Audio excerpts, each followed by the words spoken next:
ભાડે વધારા ઘટાડા બાદ માર્કેટમાં આવી રિકવરી, પણ વોલેટિલિટી જારી. નિફ્ટી નીચલા સ્તરથી લગભગ 70 પોઈન્ટ જેવી સુધરી. નિફ્ટી બેંકમાં પણ 200 પોઈન્ટનો વધઘટનો માહોલ. મિડ કેપ અને સ્મોલ કેપમાં દબાણ.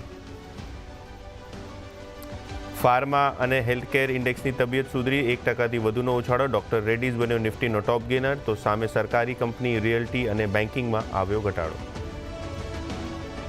સ્ટીલ ઇમ્પોર્ટ પર 25% સુધી ડ્યુટી લાગી શકાવે છે સરકાર.